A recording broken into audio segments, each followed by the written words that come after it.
There's a place He comes to me. Though I'm blind, He helps me see.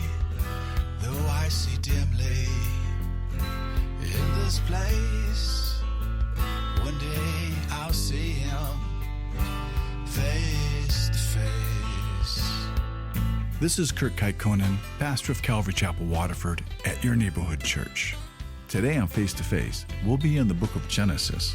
So grab your Bibles and let's get started. If you want to hear this complete message in its entirety, go to yourneighborhoodchurch.com, where you can download Your Neighborhood Church app at the App Store. All right, so last week we covered Adam and Eve and how they were created. And we got to the part of their sin. And now Adam and Eve, they didn't go looking for God. And it seemed that God had walked with them daily toward evening when the cool breeze came. But on this day, they weren't at that meeting place, so God ended up coming looking for them. And I wouldn't be surprised if it was Jesus who walked with them in bodily form in his pre-incarnate body, because we see Jesus in that form later on in the Bible, a lot of times in the form of a man when he appeared to Abraham and when he appeared to Jacob and he wrestled with him, and with Balaam and his donkey, and then Samson's parents, Manoah and his wife. He had come in bodily form. But however God came, they heard him coming and they hid from him. Now they knew how powerful God was. And they also knew that their efforts were futile. And they ran from him. And they've never ran from him ever before. This is all new. And they even knew how much God loved them. And we know how this is when we sin against God. And when we pretend that he can't see us, and we're really only pretending. And you notice, even when someone sins against us, they usually never even come running to us. You usually don't see them for a while, and it's like God. You have to chase them down. Because you can see Adam and Eve, they're just people. They're like us, and we're a lot like them. And this isn't just a story. This is history. And as they lived this, they didn't know what was going to happen next. For all they knew, they were going to see God and they were going to fall down dead. But they also knew that God was not at fault in any of this in any way. They knew they had been tricked, but they also knew that they were guilty. And so they hear God coming. And you can see when God comes, you can see his kindness to them, because God didn't come yelling, and he didn't come when it was dark. He didn't come in the middle of the night when they would be afraid, because God had already known everything. And even with him knowing everything, he just comes gently and he asks them a question. And when God asks a question, he always knows the answer. And he's never asking the question for his sake. He's always asking it for the sake of the person he's asking. And he's asking them so that they can confess their sin, so that they can come clean, so they can all go forward together. And so God says, "Where are you?" And that's always a good question to ask ourselves. Where are we? Where are we with God? Because just like in this story, God is always seeking lost man. God is always seeking people like us. And so Adam, he finally answers God and he says, "I heard your voice in the garden and I was afraid because I'm naked." So Adam heard God's voice, which means he probably was calling his name. He was probably saying, "Adam, Adam, Eve, it's me." And I can understand not wanting to get caught naked, because there is something in all of us that makes us want to cover up in front of others, that we don't want to be undone. And nowadays, it seems like people, they try to shed the shame of nakedness. But I think that shame is kind of innate in all of us since the fall. And if you ever seen like the pictures of concentration people, when they show them all naked, they're all trying to cover. There's a humiliation that comes with nakedness. And so God comes and he asks Adam 2 questions. And his first question is, who told you you were naked? And then the second question was, and have you eaten from that tree which I commanded you not to eat?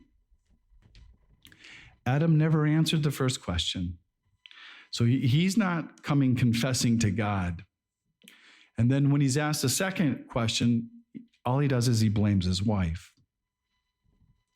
And you can see how everything changes after the fall, and it changed right away.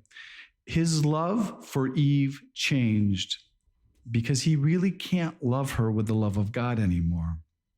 Because that Spirit of God that was inside of him, it died. And so now all he has to love her with is his own carnal nature. And he's going to try to protect himself at any cost now. And that's how different it is when we see people and we don't see them through the eyes of God. And then Adam, he also tries to blame God. And he says, the woman you gave to be with me. And I'd go, ouch. When we read these passages, we look at Adam and we look at Eve and we look at them in this story. But can you imagine what it's like to be God, where you've given somebody everything, and literally you've given them everything, and you've asked for yourself absolutely nothing? Everything for you, nothing from you. And there was nothing good in life that he wouldn't have given them because he loved them. And he loved them with everything inside him. And then they betray him. And then they blame him. But see, God still has that same problem. He still loves them. And the love that he had for them, that hasn't changed at all. And so now, God at this point has not even addressed Eve. And that's because Adam bears the brunt of this responsibility, because Adam is the head of the race. And that wife of his was given to him as a gift, and she was a gift for him to protect. And now he's being unkind to her. And so now God speaks to Eve, and he only asks Eve one question. And he says, what is this you have done? And Eve, she's much more honest than Adam, because she admits it right away. She says, the serpent deceived me and I ate. And some people will say that Adam went and he blamed Eve, and then Eve went and blamed the devil. But to me, it doesn't look like that.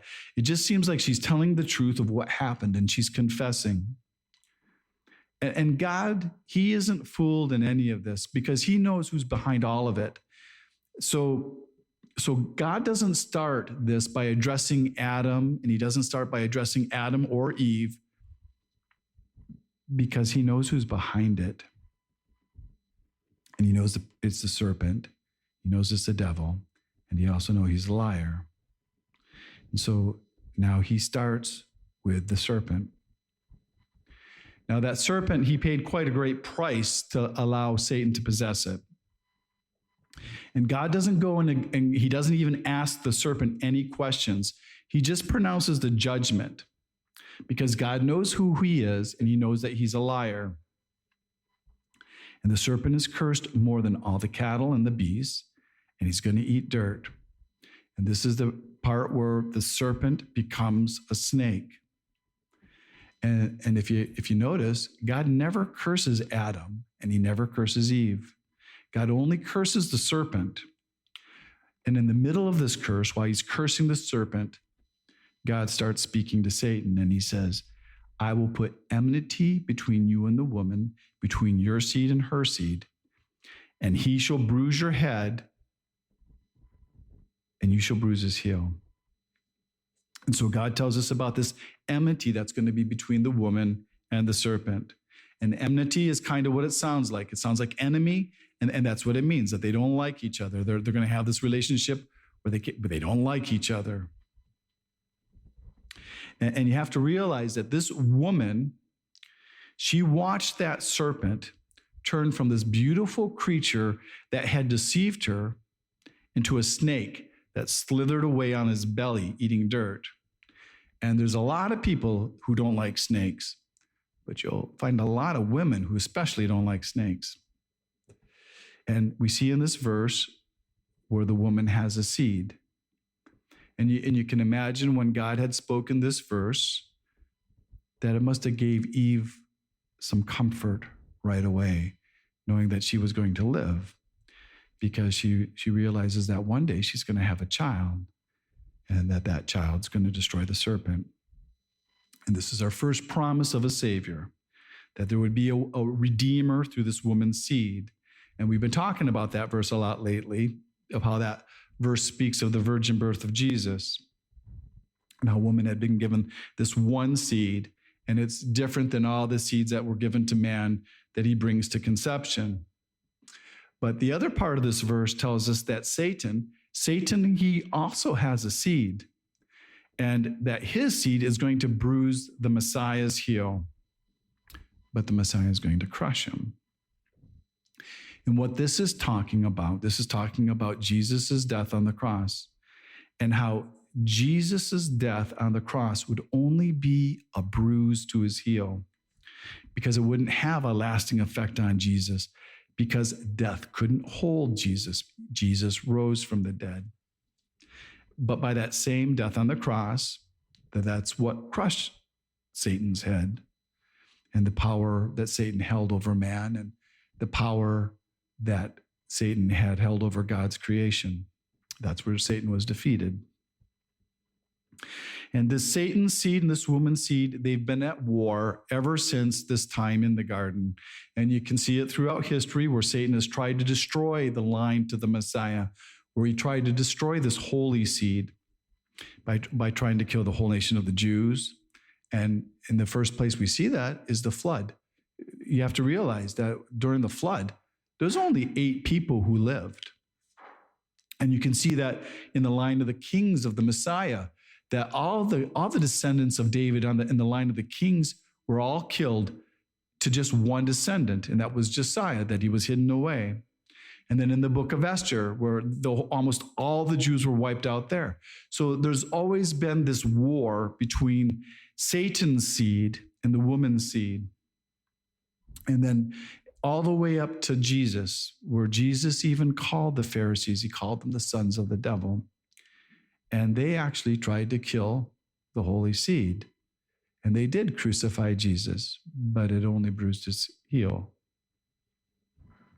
But I think the ultimate fulfillment of this Satan seed will appear in the form of the Antichrist. And that's where Satan himself will possess a man. Just like Jesus came and he became a man, Satan has a son, and he calls him the Antichrist. You've been listening to Face to Face.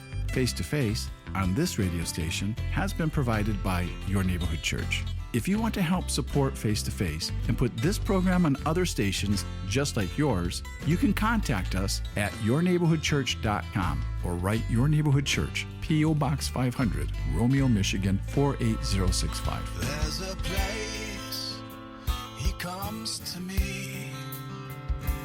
Though I'm blind, he helps me see.